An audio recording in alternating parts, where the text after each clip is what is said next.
What's up, everybody? Unfortunately, How's it Tara going? can't be here tonight because she's got some personal things going on. Her parents are in town, so she's okay. But tonight we're going to talk to Eric here about his case and actually his daughter's case, and where we got our little friend here. Oh, hey. So, Eric, what's happening, man? Not a whole lot, man. You know, I gotta say, ever since you guys came up, things have been really better, a lot better. So, Good. I So mean, apparently we're not broadcasting over Facebook for some reason. I don't know why, but that's okay. huh? Well, if anybody's watching from Facebook, I guess you'll just have to watch on YouTube. There you go. I don't know. I have so many issues with this. Who knows? But anyway, Just checking stuff, so man. so you had contacted us. I forget how you contacted us. You contacted us through email, I think, right? Website, something like that. I think I sent you a messenger, a message on Messenger through your Facebook Yes. Yes. Okay. and the website. I kind of did both just to make sure you guys got it Yeah. because Yeah. we were really desperate. Yeah. Yes. Yeah. And it was an interesting case. Let me tell you. Um, First of all, this case was 5 hours from us. So it was. I knew going into it was going to be hard, but we came up to see what was going on, and we got some evidence. And I should have brought it, but I don't have it on this computer. And I didn't think about it. So unfortunately, we can't go over some of the evidence. But I know we've heard. You guys have heard it if you watched Creeping It Real when I was on Creeping It Real. So. um, so if you want to listen to it, go to Creeping It Real's episode with me, and you'll hear it. But so why don't you tell us what happened that you called us? You got in touch with us. Start from the beginning. Yeah. Yeah. So, it all, I guess it all started with my daughter. So we have at the time she was 15, our daughter Emily. She, I guess she had dabbled in some things she didn't understand, what we later found out. But she had been experiencing some episodes of like sleep paralysis, shadow figures that were tormenting her, voices, really bad energy in the room that I picked up on quite a few times. But and it was ongoing for a while, and then we had a night where things really hit the fan. I was tucking her in bed one night, and shortly after purchasing our little friend over here from one of the local antique stores, who my daughter affectionately named Lisa. Um, and my daughter's not a lover of dolls at all. Yep. Yeah, yeah. We didn't Hey, have we didn't see any dolls in the house at all. What's in her room whatsoever? nope, nope. So my daughter's not into dolls at all, let alone antique dolls. I mean, she may have played with Barbies when she was in kindergarten, but that's it. So she was at an antique store here in town in Plattsburgh, New York, and saw this particular doll. She felt drawn to it. She felt like she had to buy it. She had to pick it up. It called her. It chose her. Um, and so she picks the doll up. She brings it home. Um, the first night she had it, she said it was giving her an uneasy feeling. So I said, "Well, Emily, um, I have this clear bag, one of those bags that you put comforters in." And I said, "Put the doll in the bag, put her in the closet, out of sight, out of mind. Just throw some of your clothes on. Your room's a mess anyway. Throw your clothes on top of her. Typical Whatever." 15-year-old. Right, exactly. So that's what she did. And I guess a couple hours later, as it got closer to bedtime, she was feeling bad that she had done that. She was like feeling like she had to take her out of the bag. And she did. She took her out of the bag and set her on the shelf in the room on the table that she has. She has a lamp on the table, some other things. She set her on that table. Um, And as she was taking her out of the bag, one thing that Emily noticed is that her her finger started bleeding under the nail. There was no chips on the doll. There was nothing that got stuck under her nail. Her finger was just pouring blood. Her thumb was pouring blood from underneath the nail. There's nothing really that could even cut her. Yeah, exactly. So that was very strange. I didn't think of it. I didn't think anything of it yet. So she put the doll on the table after that, obviously, and well, she felt really uneasy with the doll, but she was going to leave it there because she felt bad about putting it in the bag. I went to tuck her in, and as I was tucking her in, my wife was in the bathroom getting ready for the night. My 10-year-old daughter was in her room next door, and I was getting ready to shut Emily's door, and Emily had a small white Bible sitting next to the doll, and the Bible flew across the room and hit the wall. My daughter in the next room heard it. My wife heard it. Emily screamed. And that's kind of where it all started. The Bible looked like, something threw it with great force across the room and made a big thud on the wall. So we freaked out. I was like, somebody needs to come here and investigate this. This is crazy. These shadow figures, something's going on here. So we reached out to Dan and his team, to Reverend Dan, and I sent a message on Messenger and the website just to make sure they got it, and got a call back. We arranged a meeting. They came. But one other tidbit that I'd like to throw in before they came, we contained the doll. After that, so we thought. We put it back in that bag. I put some salts in there. My daughter wrote a prayer, threw some holy water, whatever. We tried to, we put the doll in the closet underneath the stairs. My oldest daughter and her boyfriend came over to kind of investigate and see, because they were intrigued. And while they were here, we were all upstairs talking. The doll was in the closet underneath the stairs downstairs. Everyone was upstairs talking. We come downstairs to try to put the salt, seal up the door. I tell Emily, you need to check on her, whatever. We opened the door. The doll was half out of the bed. So at that point, we really realized, now, prior to this, I would have been a skeptic. I witnessed it. My wife witnessed it. My oldest daughter, everyone in the house. We put that in the message to Dan and the team.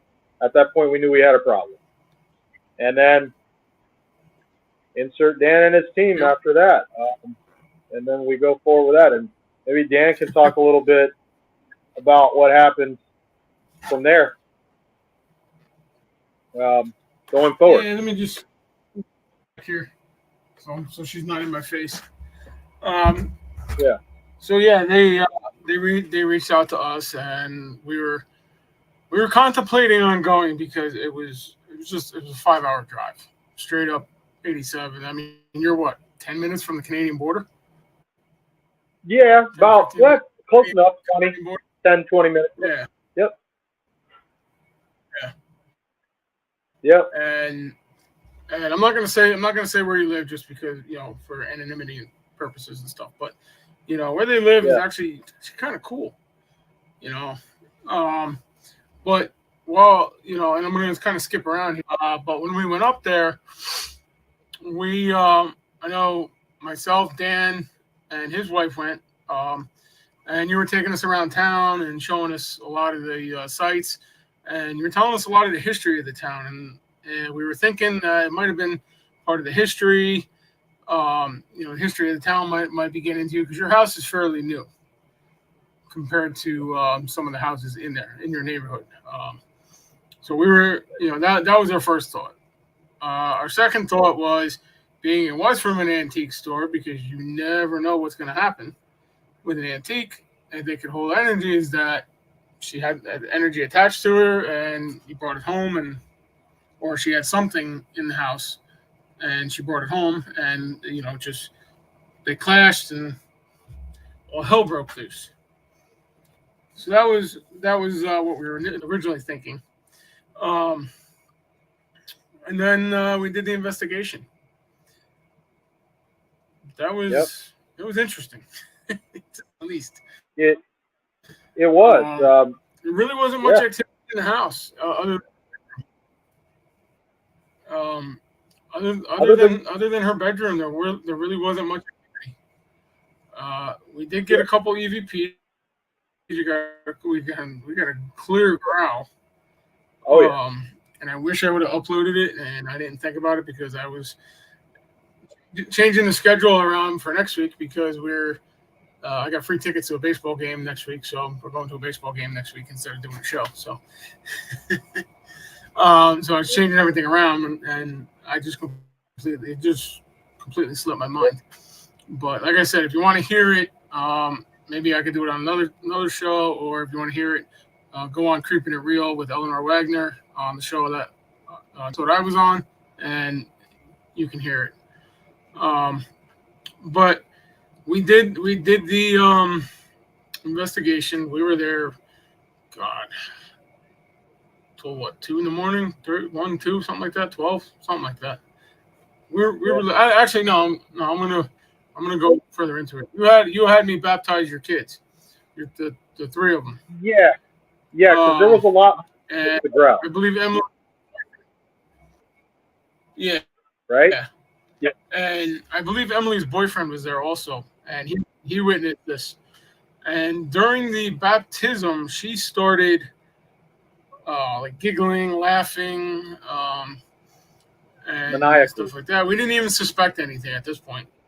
Yeah, we didn't really suspect anything at this point.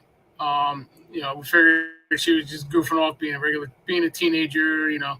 Being baptized in front of her boyfriend, kind of embarrassed, that kind of thing. But what really got me was when we were after the baptism, we were all in the living room talking, and entity manifested itself. I wanted to take care of the problem right then and there, but with her there, I didn't want anything to happen, so I just kind of like let it go. Because I forget what we were talking about. I remember showing her a video of an exorcism by Father Amorth, Gabriel Amorth, and she was telling me that it was fake, and she was laughing at it, and this and that. But I forget what we were talking about. I think we were trying to get him to go home, right? Yeah, we were trying because we felt something like that. We didn't want. Right. It would be better for him because, for nothing to attach to him. It would be better for the investigation. It was going to get real intense, and it did. And she was pretty maniacal. Like, just the way she was laughing was not normal to my wife and I. It was really, not like her. Very evil. So after that, after that, we did a few things, and the entity never manifested after that. At least not for us, anyway. And I spent the night there, so. The only thing that manifested was the cat fight. Yeah. Well, no. What I did want to bring up though is when you guys first showed up. You remember when you guys were in the room and your partner, was Dan as well, right? Yeah, him and his wife were there, and she had red marks on her neck, and and they disappeared after she left the room. And he went in there later on and asked to reveal it, and he heard Lucifer. And he was grabbed by the arm. Yeah. By her closet. I got the file right here. Yeah, the closet. So, let's see. We heard knocking when We you were started doing the the baptism. cameras at 12:28. Right. So we started the cameras at 12:28 p.m. Right. I walked in Emily's room, and apparently I got dizzy. No EMF with Emily out of the house. We really didn't get any. We really didn't get much when she was out with her boyfriend and stuff like that. I think she came home 5, 6 o'clock, something like that. 7. Yeah. That's when it's attached to her. Yeah. So we had stuff early on. So this is during the baptism. Baptism was at 5:26 p.m. or 5:29, 5:30, and 5:30. Between the time the baptism started and I want to say 6 o'clock, everything was going off. Or I'm sorry, 5:30. So between 5:26, 5:30, like everything up in the room was going off. We had cat balls, REM pods up there, and the geopod was going off too. And I don't think it was from the cats because the cats were soft touched. 5:45, we had, I think it was Dan heard that voice upstairs. And then just more cat balls and REM pods going off after that. It's mostly what the evidence was that. And then Emily came home, and we had her upstairs. We were doing the EVP session up there, and that's when it got interesting. So I was sitting in her chair in the closet, and I had my headphones on my recorder, and I heard loud and clear, like it was literally right next to my ear. And if I was able to pull it up, you'll hear me say like, "What the hell was that?" Or did you hear that? You hear me react to it. And then about that time this is where it gets interesting, and because I kind of lost my temper with her at this point. But this is where she told us that she was worshiping Lucifer. Yep.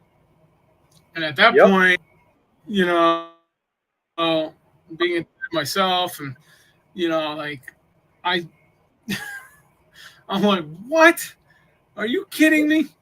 And she told us what she did. She was giving offerings, and then I think it was Wendy was like, "Oh, that is where our wine went," or something like that. And chocolate, and and chocolate. Yeah.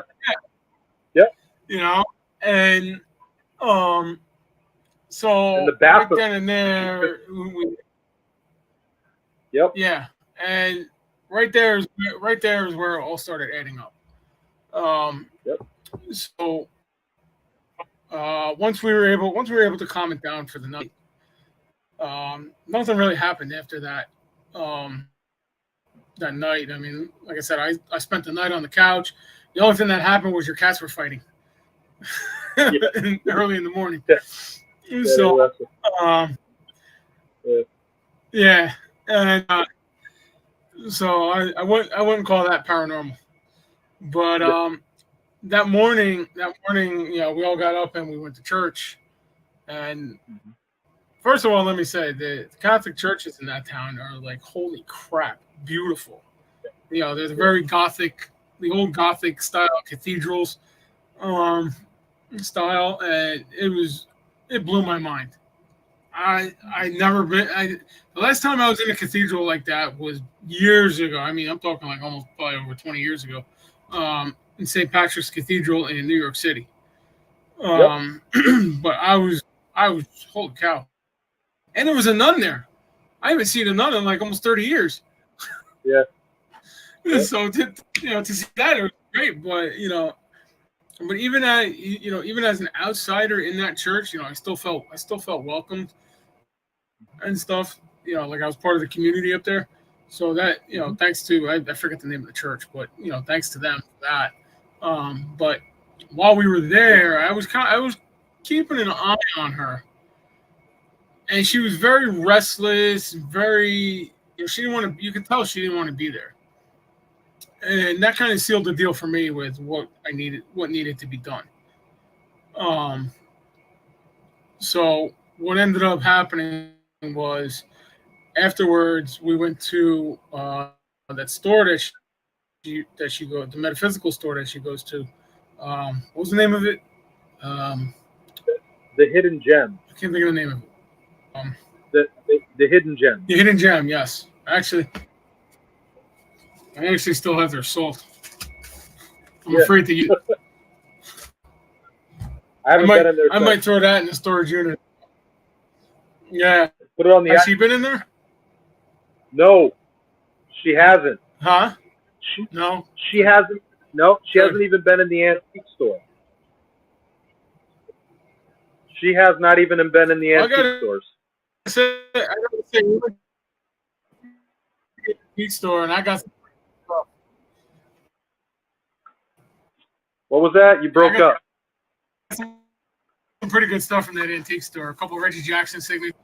I'm back. So yes. Yeah, you did. I actually picked something else up.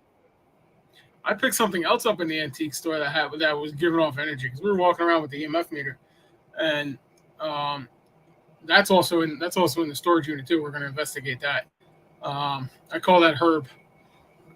That was really. But there was a lot of stuff. Yeah. Yeah.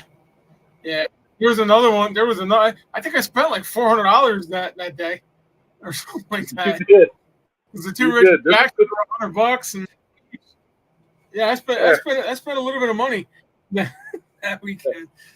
But yeah, that just, you know, this as a lesson. You know, we're gonna get off track here, but as a lesson, you know, go buying antiques. You don't know what kind of energy they hold. I mean, you know, I mean, I'm not feeling anything off her right now, and my hair's standing up around there on my arm, but you know, but it just goes to show that, you know, anybody can do anything to anything. You know, food, salt, you know, dolls, you know, and you go to buy it, you bring it home. Guess what? Now you're gonna have a paranormal problem at home. You know, luckily that wasn't the case with this, and I'm not sure if this is even haunted or not. But you know, I haven't got a chance to investigate it yet. I've just been too busy. But which that show's coming. But yeah, so then we talked about doing classes. You know, CCD or RCIA or whatever. You know, whatever they call it nowadays. When I went through it was CCD. And I'll let you take it from there. Yeah. So with Emily, Okay. So I want to touch on what Rev Dan said about you know, the occult. So it was when they were here we found out she was dabbling in the occult, and I guess that all started during the pandemic. Somebody at that metaphysical store here in town basically taught her how to summon Satan, and Lilith was the other demon, and you know, it was Lilith and Baphomet. So she had built this like altar in her room and was making sacrifices and dabbling in things she didn't. Remember we saw those orbs going into the mirrors, had mirrors facing each other. So there was like, she opened up some kind of portal that she didn't close. Yes. She didn't know. Yeah. So that all existed before she bought the doll. Yeah. So I think when the doll chose her. That's when I walked in. Right. Plus when I walked in her room, and the first thing I said was, "Oh, great, there's Baphomet," you know, and hopefully she doesn't have that anymore. No. So that's all gone. All the crystals are out of the house too, and Okay. I got a feeling whatever it was she messed with, those shadow figures that were tormenting her, the demons, these entities, attached themselves to her, so where she had a low level possession, and she went into this store, and it manifested into the doll temporarily. You know, whatever be the Jumped case, around. that's my right. That's my theory. Yeah. And she got rid of all that stuff. The doll's out of the house, obviously. You have the doll. The altar's gone. Crystals are gone. But we're at the point now where going forward after this, after you guys left, we went to the Catholic Church where my grandparents used to go and where I had my first communion when I used to come up and visit in the summers. And we went to Father Scott and we said, hey, look, going forward, we had a team come and bless, basically exercise the house. Reverend Dan baptized the kids, but she needs to start going to church every Sunday. And we need to have a home church and we need to be right with God because this cannot exist in our home anymore. And they took us in and, we've been going and we haven't had any problems since. Yep. Thanks to Reverend Dan and his team and the church, everybody working together to help us. We have not had any issues. And that was what, April that you guys were here? End of April? Yeah. Something like that. April 22nd. There you go. Yep, right after her 16th birthday. Yeah, April 22nd. So, yep. So we haven't had any issues since. Yeah. So, yep. I don't know why my screen keeps freezing. I got full bars on my internet. Stupid. Same. My screen keeps freezing, and for some reason my internet's not working right. Yeah. Oh, I can hear you just fine. You freeze for a second, but then you come right back to it. Yeah. You good now? Yeah, you flew on whatever you said last. Yeah, okay. Now we're good. I don't know why my internet keeps doing this. Yeah. So that's where we're at now. Yeah.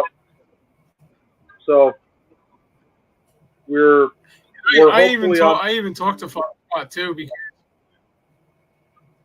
I talked to Father Scott on the phone, and because I wanted to make sure that they knew the deal, they knew what was going on. I wasn't just handing the case over because 5 hours away, I couldn't give it the attention that the case needed. It was going to get worse before it got better, and in this case, knowing that was it the Roman Catholic Church, right? It's a Roman Catholic Church.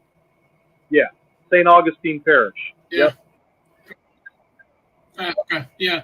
So I didn't think the Roman Catholic Church would get involved in it, but I'm glad they did. And I talk a lot of crap about the Roman Catholic Church not getting involved in cases like this, and this is one case where I was happy I was wrong and stuff because they had a deliverance team there and they were able to take care of the problem. And and I told Father Scott, I said, listen, you need anything from me, you got my number, give me a call and I'll send you whatever I have and I'll send evidence, stuff like that if you need it, and we'll or if you want help, I'll make the trek up there at some point. I'll give you a hand if you need to. He goes, all right, yeah, no problem, But in this case, I was really happy that we could get her the help that she needed because it was 5-hour drive. That's tired. I mean, yeah, I'm a truck driver, but you got to stop every so often. So that 5-hour drive turns into those again. Correct. So while we're on the while we're on the show too, I thought I'd give you an update too on that. And so we're at I was actually looking at flights up there because you got the airport. Yeah. You freeze again? Just a bad connection. Can you hear me? We are. Come on. Come on, You're good internet. now. I can still hear you, so you're good.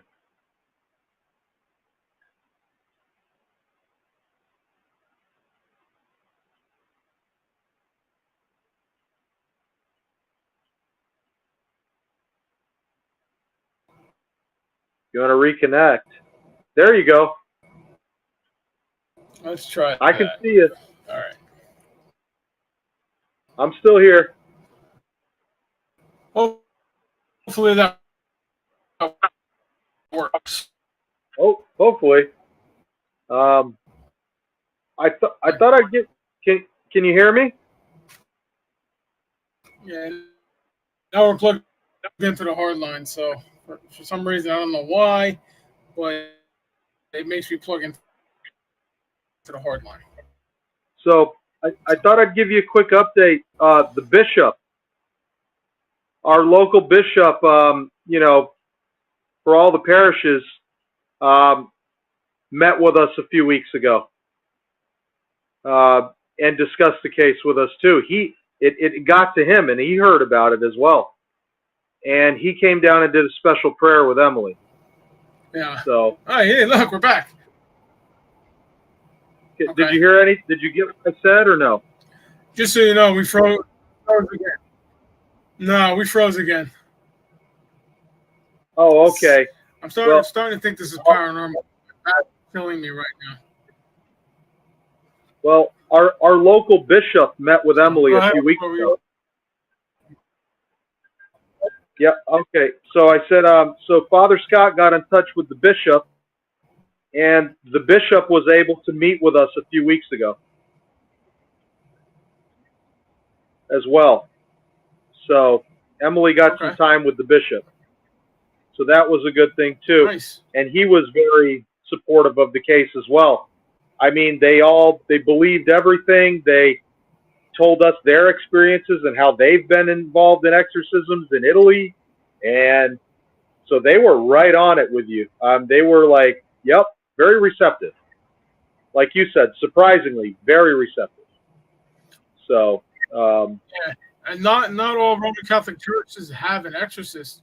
You know, there's, nope. And in fact, I was watching a video earlier today, and I posted it on my public page and the church page. So if you want to go watch it, go watch it. But it was talking about it was somebody talking to an exorcist out in Harrisburg area, Pennsylvania, and one of the things he said is the belief system in the church is way down. You know, bishops and priests, you know, they don't believe in demons and the paranormal and anything like that. So not all parishes and dioceses have exorcists now, which is why, you know, in the old days, the exorcist's name was supposed to be secretive for, you know, the reason, you know, but now it's becoming more popular because people need to know where to go. Because the biggest trick the devil can do to somebody is to make you think he's not real, and he's winning. And I forget the name of who they said this, but demons and the devil are loose in the world. In the world. Yes. They are running. In fact, I had an encounter today. I made a comment on a post on Facebook, you know, because this lady was like freaking out about a picture, and everybody's calling it demons. I'm like, are you serious? And I got attacked for it. And right away, I knew the person that attacked me had some kind of possession, had a demon with her, or a possession or something, because just the way she said it, you know. So, you know, just because just because somebody doesn't believe you, and I lost my train of thought. Doesn't mean it doesn't exist. Yeah, exactly. But you got to look into these things, and that's what I keep telling everybody. I get a lot of cases thrown my way, and they're not investigated, and I can't investigate them all. I'm working a case for the last month. Yep. And stuff, and I'm happy we were able to resolve this in such a quick time, which means we caught this at the right time, before it got any worse. Yeah, so, she went a long time with these this paralysis and the sleep paralysis, and we didn't think anything of it. We thought it was the new medication she was on, but then, when she started talking about these shadow figures, and I investigated it more, and then I saw a damn Bible fly across the room and hit the wall, I was like, okay. Yeah, I'd say that's a good indication of something going on. Yeah, I mean, I've always been in tune with like spirits, and like I've been I feel like I believe and always been in tune, but I've never seen anything manifest like physically like that and fly across the room, or poltergeist activity, or like that was just things moving, a doll unzipping itself from a bag that was sealed, and that was when I was like, nah, we're gonna get these guys to come up here, because it's like that movie. I was like, nope. My oldest daughter ran out of the house that night. She's like, you know what, guys, have a good night. Good luck. I gotta go home. Like, I don't blame you.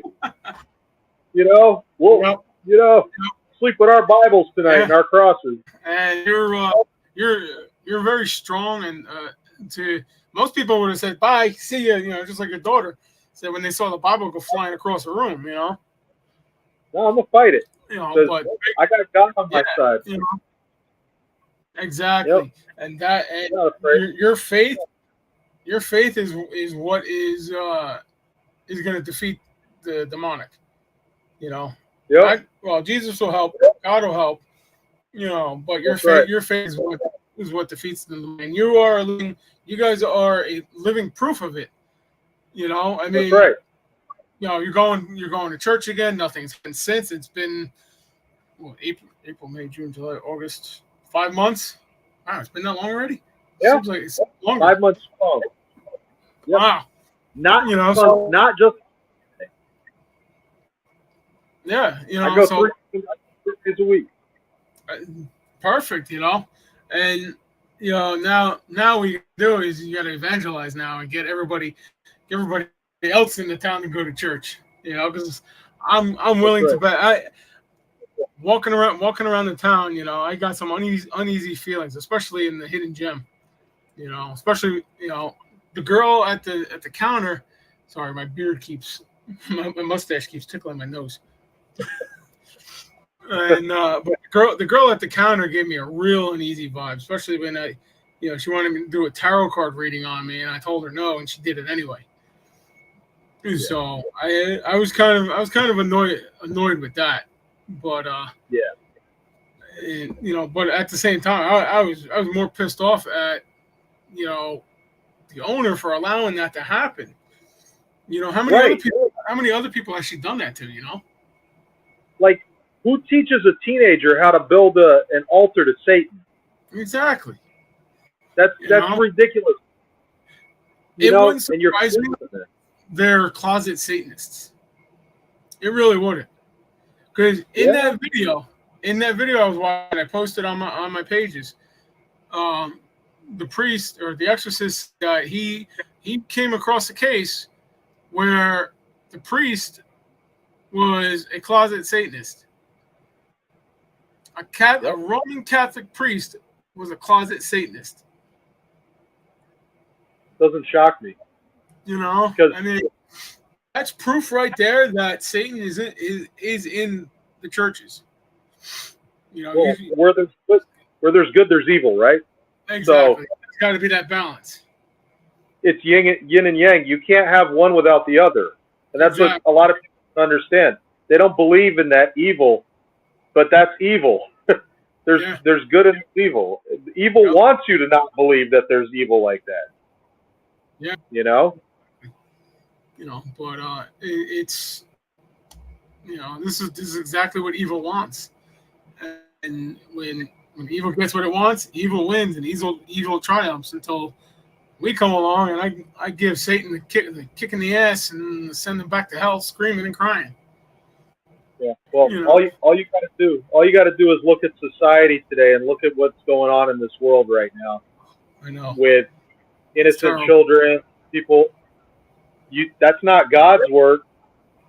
I was bored at work one day and I was just Googling or searching through Spotify. I found a Satanist podcast. I'm like, you got to be kidding me! Yeah. It's called Hail Satan, and I started listening to it, and I just had to I stopped because it was just ridiculous. They're like, oh, this is great and this is fun, and I'm thinking in my head, I'm like, yeah, you're in Philly, I'll be seeing you soon. Yeah. It's like, wow. My kids they're trying to get Satan into schools. Yeah. Well, of course they are. Yeah. And I don't want to say the name. I don't want to say the name of the group, but this group in Philadelphia, they fought to get Satan into the schools. Now, in addition to everything else that's going on in the schools, all this transgender crap, and yes, I'm not going political, but I don't believe that this should be in our schools and stuff. But no, it doesn't in addition belong to all that, now you got Satan. Right. So now we're going to have a generation of kids grow up possessed. But what did they do first, Reverend? They took God out of schools first so they could insert Satan. We can't say in God we trust in school anymore. Why? Because they're removing God from schools. Yep. And that's where it starts. And that's where it starts. And then that gives Satan an even playing field to come in, because we're not teaching our kids about God anymore. We're not teaching them about good. All they see is evil. That's all they see on the media. That's all they see on social media. All we see is evil. There's not a lot of good stories out there. No, there isn't. I actually stopped watching the news because of this. I just got tired. I just got tired of it. I literally losing hair.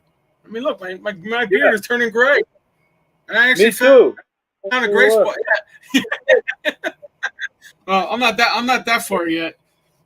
I'm jealous. It's turning gray. Yeah. Yeah, oh, man. Locks of love, man. I need some.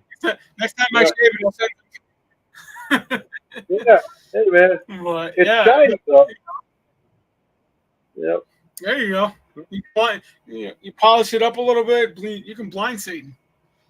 Turtle wax, man. There you go. Yep. There you go. Get a cross on there. Yeah, man. I could do that. I could definitely do that. Blind the demons, man. But exactly. That's all we're seeing. My kids came across a TikTok the other day, and I kind of restricted TikTok now, but they come across a TikTok the other day. There was a guy on there saying Jesus isn't the Messiah, Jesus wasn't real, there is no God, blah blah blah blah blah, and in the back you see that.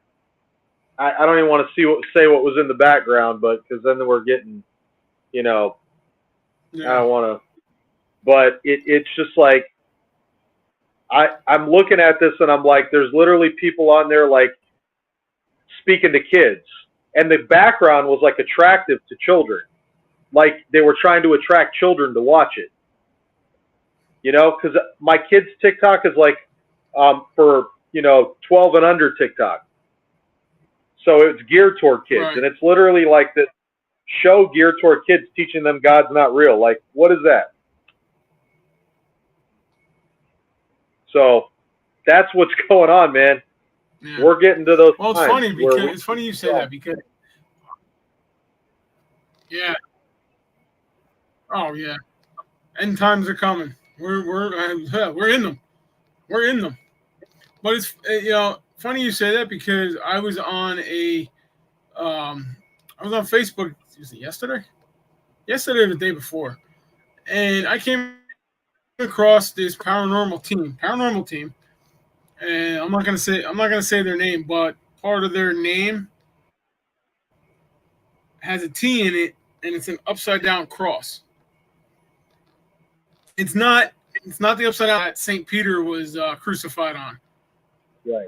Okay, so I these know guys what are you mean. going into people's houses or doing events. I think they do. Taking these people, taking unsuspecting people around, and that's their cross. That kind of, or that's their logo. That kind of makes me a little, like I just want to slap them upside the head. And yes, I know I said that, and it sounds bad, but you know what? Sometimes some of these people need that. I mean, you see what's behind. You see what's behind on my wall there. You know, I mean, hell, I even got a picture. I even got a picture of the shroud. The Oh shroud of wow. Turin up there, and Yeah. yeah, I got that one. I got Nick Foles, praising God, Nice. Nice. during the Super Bowl. Yeah. Which is actually kind of funny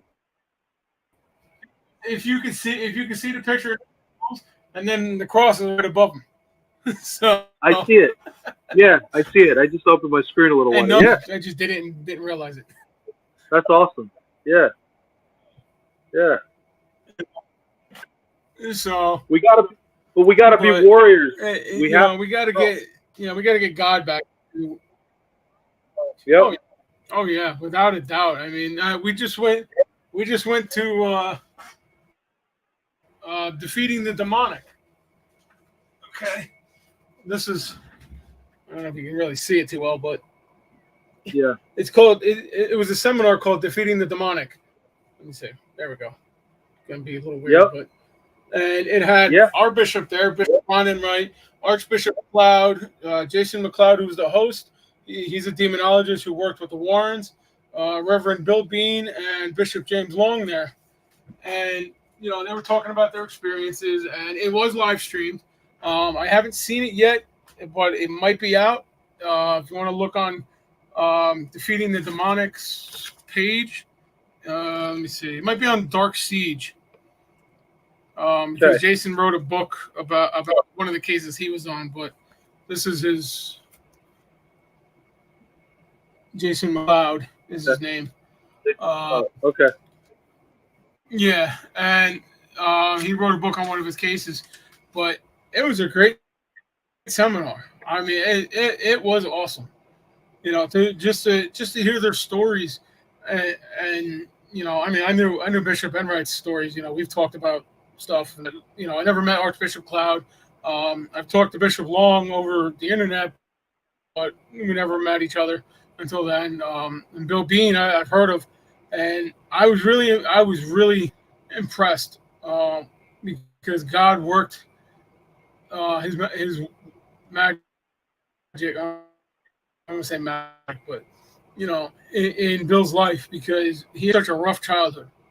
You know, uh, he grew up on the streets. He was heading down a path that he didn't want to go, and one day he woke up and you know God was there, and God turned him into a spiritual warrior. Right. And I'm I'm thankful for these guys. Guys, somebody to look up to, and all that. And literally, people like us are 911, our paranormal 911. That's right. You know, Yep. So I got to get a light on. Yeah, definitely. And that's kind of where I'm getting now too. Is trying to. I want to go and help other people now that I've gone through this experience, and now that I'm active in the church. I want to start helping other people that are going through this too, because we need more warriors. We need more prayer warriors. We need more people that are like fighting this invisible and sometimes visible, in our case, and some other people too. Yeah. This evil that's always been there. That's been there since the beginning, but it's getting worse because we're letting it in because we're not teaching God anymore. Mm-hmm. We're not teaching what it's like to be a good human anymore. I don't know. I'm Gen X, man, Yep. and I'm looking at with every generation, it's just getting worse. Yeah. I'm I trying don't to even keep know the what peace. generation. I mean, I think I'm lumped in with the millennials. Yeah, I think if you're if you're going, if that's what you want to do, I would say, yeah, I would say start out with taking some demonology courses. yeah. And no, I'm not getting paid to say this, but you can Oh take yeah. Bishop James Long's course. He's got a demonology course. He's Yeah. got it on his website, bishopjameslong.com, and on Udemy. I don't know which is cheaper or not, but you could take our bishop's course, St. Michael Seminary. Okay. I have it posted all over all the time on my pages. But you can go on www.orderofexorcists.com and you can click on the link there and you can become a demonic profiler. And there's classes out there to take. I would say become a demonologist and and start there, and then who knows, maybe God is calling you to service, to in some way or another, whether it be a demonologist, priest, exorcist, whatever. He's calling you to some kind of service, and that's how I got into this. God is definitely, Rev. God's been calling the service lately. Even in the work I do now, what I'm doing now. So I'm working for a. What's that? You gone back to Italy lately? I've gone back once. I went for a week. But my friend's he's in France right now with his brother, so I'm gonna head back again in a couple of weeks for a few days before I head to Miami or after I go to Miami. But actually, I think mid-September I'm going back. But I'm working for a nonprofit now ever since May, a mental health organization and nonprofit up here who deals with we deal with a lot of schizophrenics and but I signed up to be a crisis worker. I would be willing to bet that there were some people with depression. Nice. I'm willing to bet there are some people in there with some possessions. Sure.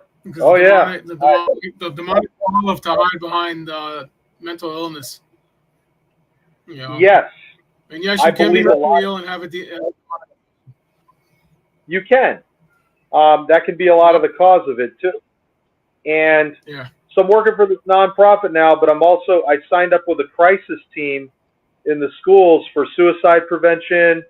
I'm taking a suicide prevention and crisis course in a couple of weeks. Good. So I work for a mental health organization as a crisis clinician now. So, nice. And I signed up in the church to work with the youth as a mentor for like troubled kids and stuff. And I don't know. I just feel like God's calling me to serve and to do good for people. Yeah. So, well, listen, if you would have asked me 10 years ago what I would be doing, I wouldn't have said this. It's although looking back to some of the things that happened, I should have seen this earlier. But I was young and dumb back then. Now I'm just old and I don't know, wise. Maybe, I guess. I don't know. I'm just figuring this out in my mid-40s. So, hey, he might have been calling you all your life, and you just now recognize that. I mean, like I said, I can't go through a town without passing a church, 2 or 3 or 4. Right. And that's where I get. That's when I started thinking. I'm like, okay, why do I keep seeing churches? Is this supposed to be some kind of sign? And I just kind of kept going because when I started with the Order of Exorcists, because I took a break from paranormal investigating, my first case back a year and a half or so later was a possession. Okay. And I just started reading up. I had no plans of doing what I'm doing now. Okay. Right. I just started reading up on demons and demonology, just so I had I had a better knowledge. I had a basic knowledge, but so I had a better knowledge of what I was doing. Because I could, I was a lone wolf. Long story there, but and and then the Order of Exorcists popped up, and I messaged the bishop, and I told him, hey, what do what does it take to be a member? And he told me, and we talked and all that, and I started out as an investigation team, and I did I just kept reading. I'm still reading today, Yeah. and Oh, there's always something to learn. But I just kind of worked my way up, and here I am. that's right. God works in mysterious ways, and I was never one that went to church very often. I mean, in my career as a firefighter and EMT, I had a hard time seeing the good in God because all I was seeing was the bad stuff. Structure fires, burned people, people dying, stuff like that. So I didn't really understand until years later when I got out of it. Yeah, and I just started looking back and okay, this kind of makes sense why this happened, and so I mean, just because you don't see it doesn't mean it's not going to happen. There are people that go into the church, in their 60s, as priests. Yeah. They go through seminary in their 60s, 70s, and stuff. So, and I mean, there's no age discrimination for any of this, No. But that's how Yeah. you're definitely on the right track. Right. And evil doesn't discriminate yeah, either. I would definitely, yeah.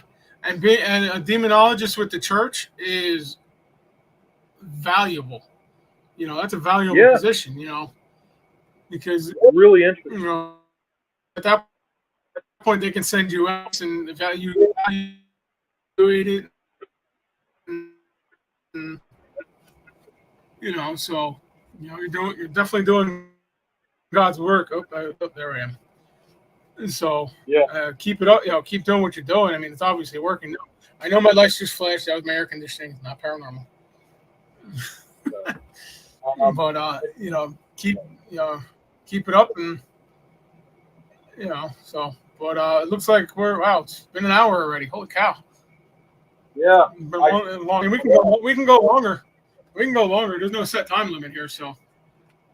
Okay. I just want to touch on something before we go, because I was going to say you were talking about the firefighter thing, and I used to do that up here too. And my grandfather was commissioner of a fire department up here for many, many years, 60-something years. And so I naturally joined the same fire department. I did my firefighter 1 and 2 down in Portland. We talked, And I saw a lot.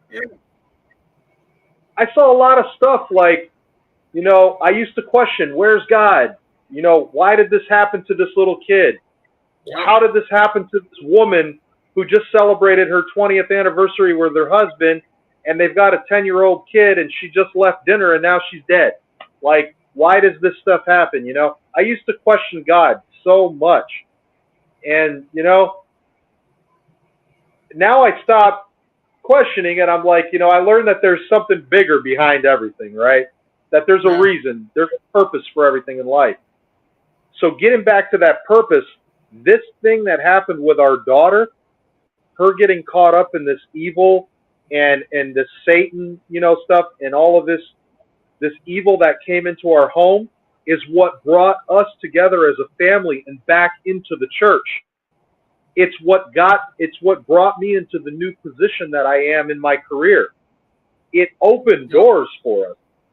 So I think it was God's way of putting the smelling salts under our nose, and God's way of saying, wake up. I'm here. Man, it's oh God. I've always been here. That. Yeah. I've always been here. Yeah. And God works in weird ways. I mean, it's he called me, but I forced my wife to go to church. Yeah. My And, wife is yeah, and she's not like, yeah, well, she doesn't want to go. It's not that she doesn't want to go. She's just kind of out of the habit. And I mean, I was out of the habit too. Granted, I don't make church every week because, what I do, because by the time I say I'm going to, but 11 o'clock rolls around and I'm like, and I'm just waking up and yeah, that's not happening today. But usually if that happens, do a private mass for us and that's it, but in fact, that's what I was looking at before. Yeah, and even as a firefighter and an EMT, even police officers, we got to include them too. But you're still doing that good work. You are still fighting evil, because in a fire, what is a fire? In fact, hang on, I got to show you this. I got to show you this picture. Where is it? Here it is. I gotta show you this picture. Wow! Yeah. Look at the face. Yeah. You see that face, right? Oh yeah. 7 or 8 years ago, okay, I was at the same fire, except instead of the left side, it was the right side of the building burning. Same. I mean, this is such a clear. You can see the eyes, the nose, the mouth, the horn. Yeah. And that's a horn. When I heard about this fire, I was like, "Holy crap!" Wow. Yeah. And that's a good same one. Building I had 7 or 8 years earlier. Yeah. I got that off the fire. I got that off the fire company's Facebook page. That's the type of fire that'll singe your hair from 100 feet away, man. 200 feet away. You can feel that heat. Oh yeah. I've been into some wildland fires like that, man. With just an Indian pack on and the brush truck, and you're running in and you're the first one there, and like it's a pine forest, and you're like, whoa. Yeah. Yep. Well, it's funny because I was at a structure fire and we were doing a search, and it wasn't much, but all of a sudden, conditions changed and we were doing a search, and it was a balloon frame house, and it got into the walls and shot up, and there was a hole right where my ass was. So it came up through the hole, caught my jacket on fire, the tail of my jacket. Next thing you know, I feel my partner's smacking me on my ass. I'm like, "What are you doing?" He goes, "Dude, you were on fire." I'm like, "I was?" Wow, man. And he was like, "Holy crap!" Right? So I got back to rehab. I took my jacket off. The whole bottom of my jacket was singed. Yep. I was just like, "Huh." The devil tried to get me, and he lost as usual. And good thing we have a partner there, because those jackets are only good for a few seconds on fire. Yeah. Yep. And mine was old. Mine was getting to its life. It was like almost 10 years old. Yours was already soaked with creosote and all kinds of stuff, man. Oh yeah. It was flammable. Yeah, it was definitely flammable. I'm lucky my partner's lucky I didn't fart. Yeah. But I got hands down here. Yeah. Nice. Well, that's why the devil doesn't like firefighters, because he knows if we go to hell, we're putting that fire out. We go to hell and we come back. But I always exactly. We come back smelling like house fire. Yeah. But and you look back on everything. You always fought the devil. You just had a hose, and now you crucifix. So. But it's God works in mysterious ways. I mean, I never thought I would be where I am today. You know, and you know what? I gotta say, my life's been since starting all this. You know, my life's been pretty good, and I mean, I wish he'd put a little more money in my hands, but you know, I'll take what I can get. Yeah. You know, Yeah. but I mean, I'm making, you know, I'm making more money than I was at my last job, so I guess you know, I'm all right. You know, a little more would help. You know, I do live in Jersey. Yeah. You know, Well, yeah, New York is similar. yeah, yeah. I was just gonna say New York is similar, but at least out by you, it's not as bad as it is towards the city. You It's know, starting to get bad. It's starting to yeah. get bad. They've raised a lot of prices up here over the last few months. I mean, What's gas up there now? $3.89. Oh, jeez. I flew up today at Sure. 363. Yeah, and you don't have to pump your gas either. Yeah, yeah. That's nice. That's nice. Like, unless you got my truck. My truck's got an issue with the tank. You know, I got to stand out there and pump the gas. But is it all of Jersey that can't pump their own gas, or is it just certain counties in Jersey? I think it's all of Jersey. Really? Yeah, because It's weird because you can't pump your own gas, but if you got a truck driver can pump diesel into their truck. Why? I don't know. Maybe because it's less flammable. I guess the LEL is lower, or the UEL I should say is lower. Yeah, I don't know, but yeah, weird. I mean, nobody cares if you pump your own gas. You know, I've done it. I've done it in front of cops, and they're just like, yeah, whatever. yeah, they're not going to get out and make a report on that. It's not worth Exactly. You know? Yeah, they got better donuts to eat. Exactly. Yeah, exactly. They're only hot at Krispy Kreme for a while. Exactly. Yeah, yeah. Actually, here's another picture I want to show you. This. Oh wow.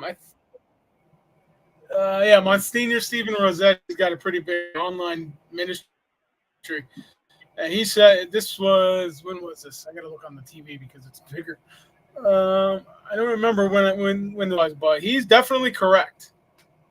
Yeah, he's definitely correct when it comes to the U.S. is demonically oppressed. Yeah, and you know. Yep. And then and this is what you got to wear every day. That's right. There we go. That's right. Maybe. There it is.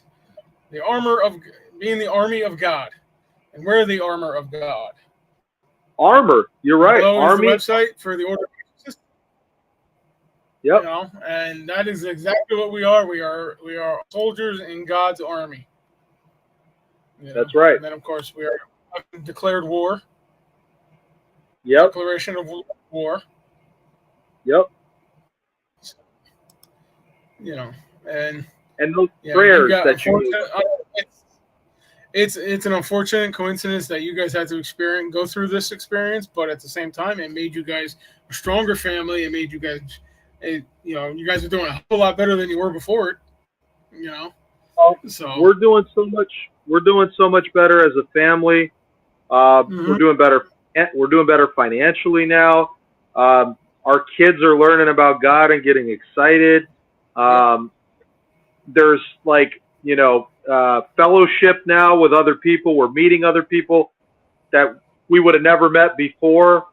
And we're being placed into other people's lives to help them too. Yeah. So, and it's a good feeling because we've helped some people out with things. I mean, it's just a 180, man. And, I look at all that crap. I don't look at it like, oh, we had evil. No, man. Evil did not prosper because by evil being here, evil brought good. Yes. So It's plain it didn't work. Evil showed up. You kicked evil's ass, and now it made you guys closer to God, and that is exactly the story that everybody wants to hear. Well, Yep. mostly everybody. I'm going to say mostly everybody, but everybody that's in God's circle wants to hear, because this is I want to say it's like the white, the family house with the white picket fence dream. This is what God wants for us. That's God doesn't want to punish anybody anymore. He did that. He did that all throughout the Old Testament.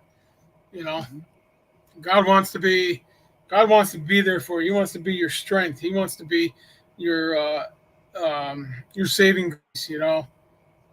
And stuff like that. I mean, I've pulled. I don't know about you, but I've pulled a few jumpers down off in my time, my career, and it's sad to see these people go through this. They don't feel that they they don't have a way out, but they do.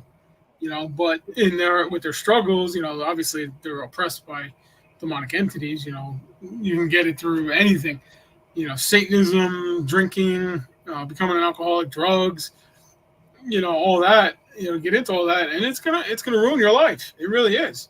And then when you think about suicide and stuff like that, I mean, it's I haven't just helped people here. I saved lives, in many different ways, and I'm sure you have too with the fire department. Yep. And, in fact, I'm going to tell you a story. I was working as an EMT in East Brunswick, New Jersey. Okay. For a private ambulance company that had the contract for the town. We got a call for a motor vehicle accident on Tyson's Lane, and I'll never forget this call. Okay, guy on his motorcycle T-boned a car that made an illegal left turn out of the shopping center. He was doing about 4 miles an hour when he hit the car, and he went flying over the car, completely paralyzed. I mean, quadriplegic from the time we found him. Okay. We cut off his clothes, trauma, the whole 9 yards. And we brought him to the hospital. We dropped him off. To be honest with you, I did not expect him to survive. I really did not. Fast forward a few months later. Okay. I had horses back in the day. I'm at a Columbus Day parade with my horse.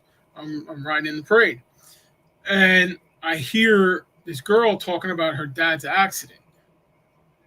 So I went up to her and I asked her, and I said, was this the accident on Tyson's Lane? And I started telling her details and stuff. She goes, yeah, how did you know? I said, well, I was the EMT that brought him to the hospital. I was on the crew that brought him to the hospital. And I said, did he make it? That was my first question. I wanted to know if he made it because he was in bad shape. I mean, like I said, I didn't expect him to survive. Well, he did survive. He did survive, and he's not a quadriplegic. He's paraplegic now. He can't feel from the waist down. So I was happy. Her mother, she ran over to get her mother to meet me and stuff for saving her husband's life, and it was a good feeling. It was a really good feeling. Yeah, it sucks he's in a wheelchair, but you know what? He's alive. He's able to live his life. It's just he's got a few extra problems, but even nowadays, you can. You'll survive. But it was a great feeling to know that, I saved this guy's life with my partner. So, right. And he's got some of that quality of life and movement back. He's not a total. He's not a total quadriplegic.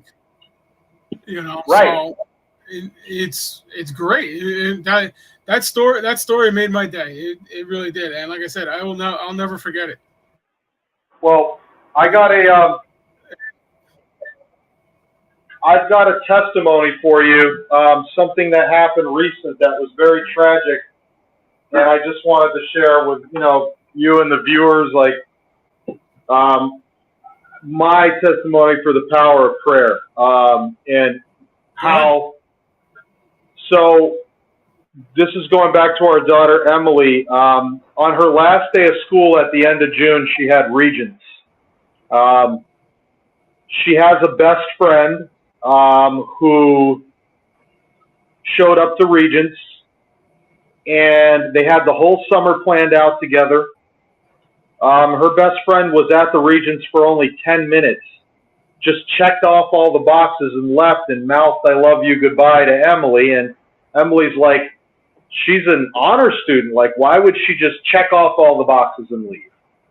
You know, that's really strange. So later on that day, can you not find it? No. Just look in the drawers. Later on that day, or on the couch. I'm sorry. So later on that day, they were supposed to Dad, Reverend Dan said hi.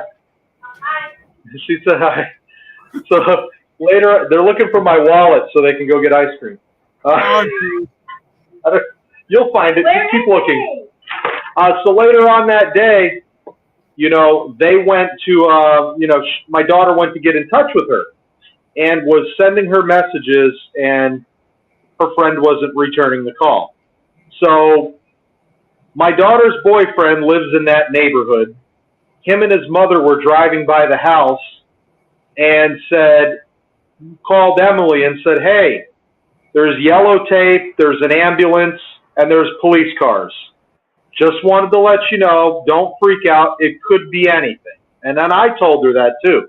It could be anything, you know. Could be an intruder. Maybe an intruder came in and Dad took care of him. I mean, just relax. You know, maybe that's why she's not picking up the phone. Yeah. Don't jump to conclusions. Right. Just say a prayer.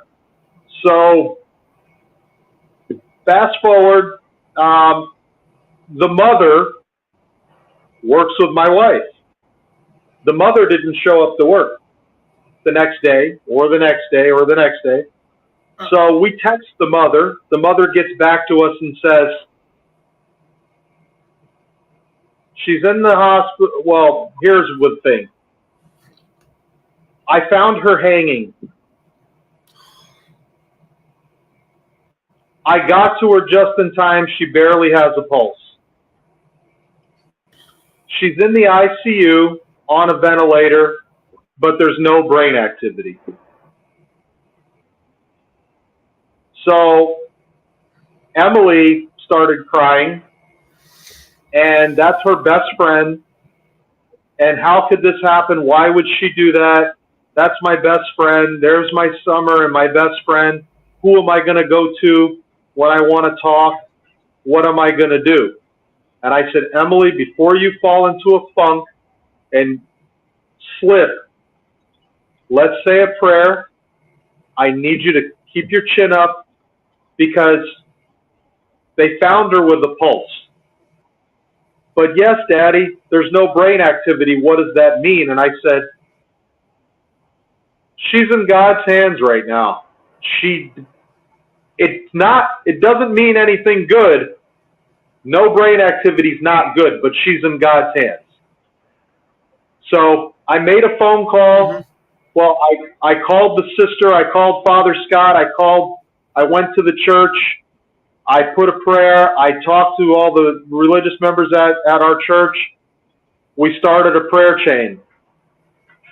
And we prayed and prayed and prayed and prayed and prayed with the intervention of saints, God, Jesus. We prayed and prayed and prayed. 3 days later, we get a text from the mother.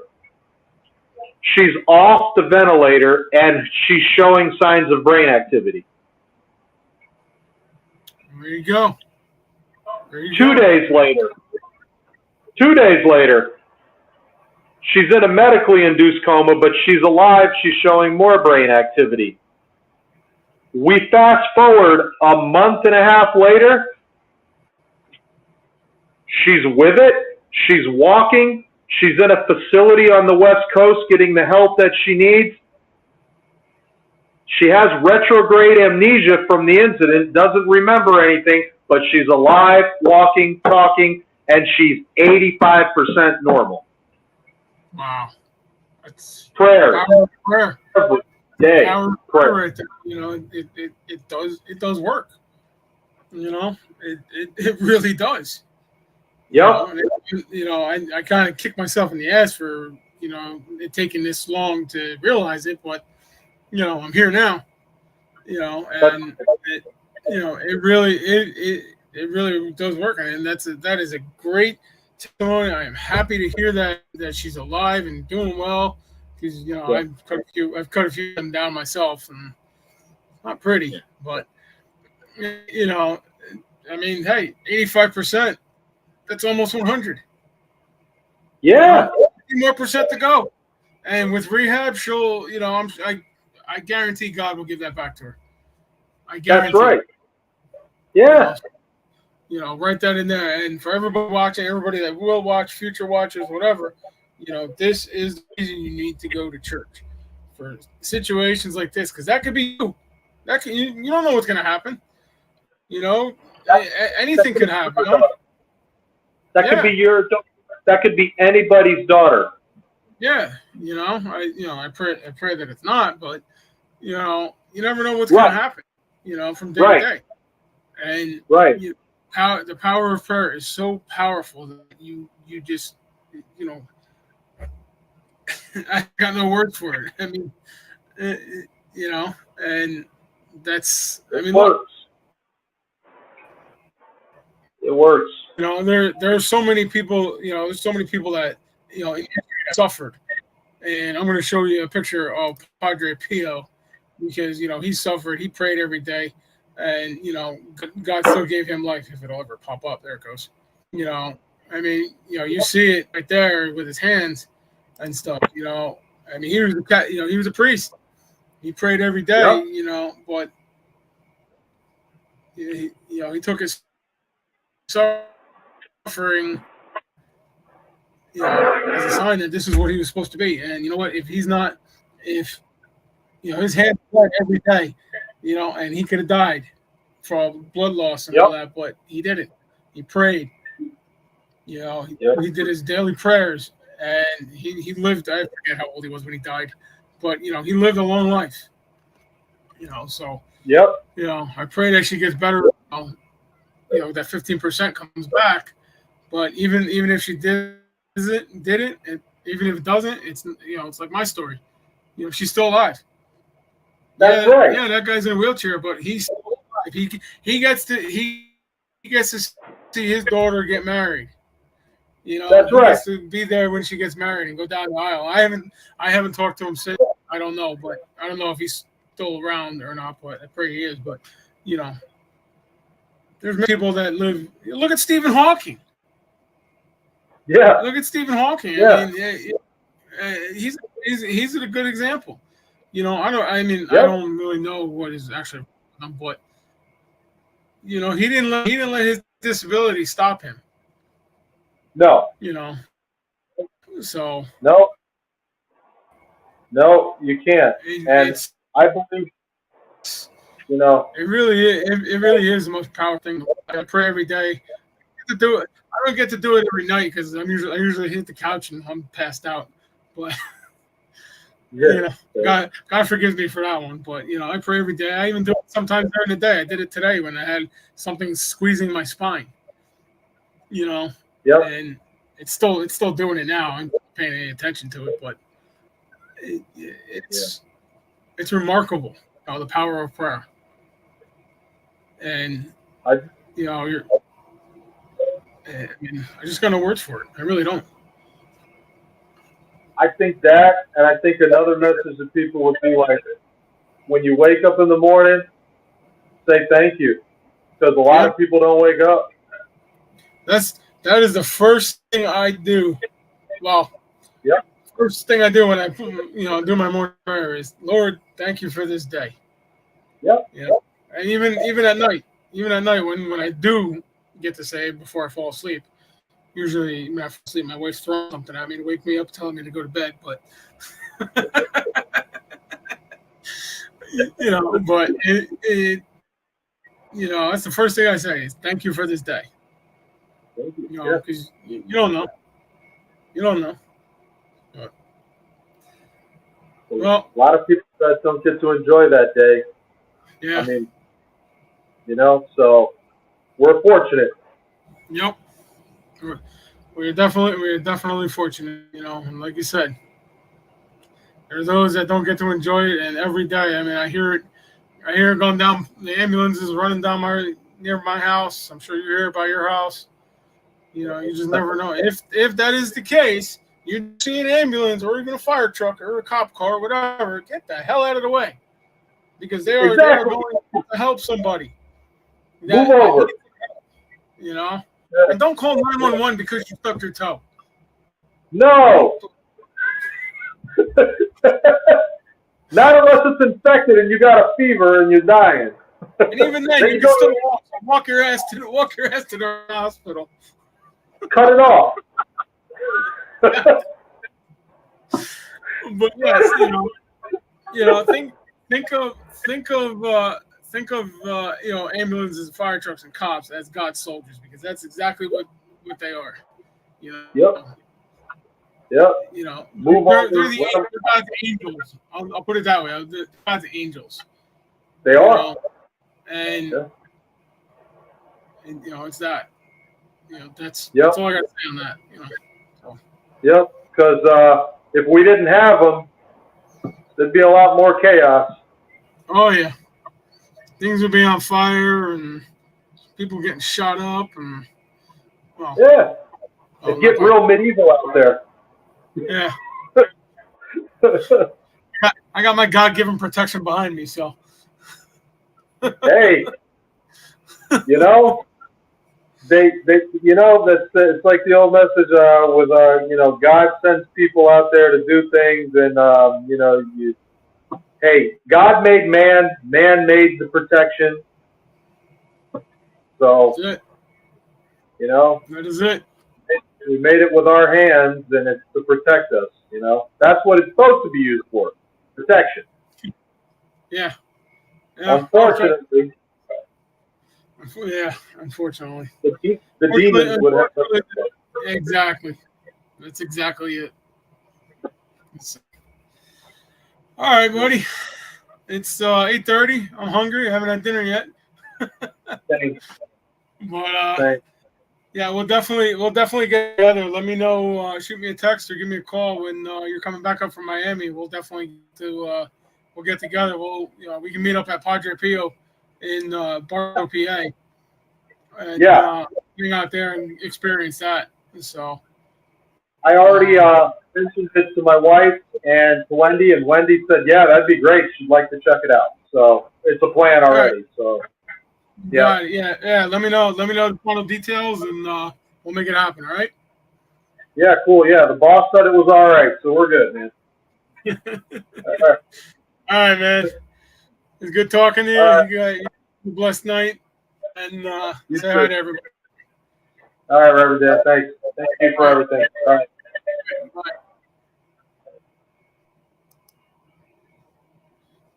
All right, guys. I know we went over time, but it was a good story.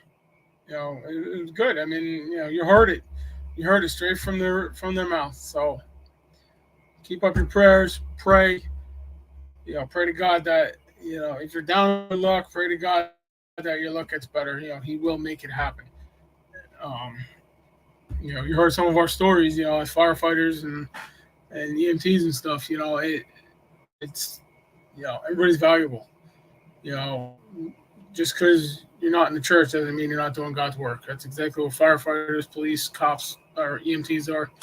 We're all doing the work. So move over for emergency vehicles. Get out of their way. Next week we won't be having a show. Like I said, we're going to a baseball game. It's my son's first baseball game. I have his glove here. I gotta get it oiled and ready to go. But so the next week we'll have forget what it is. I have to look, but we'll be back the week after. I'm gonna have a rerun on. I don't know if it'll be in season 1 or season 2, but stay tuned. Friday, 7:00. You guys have a blessed night, and I'll see you in 2 weeks. Good night.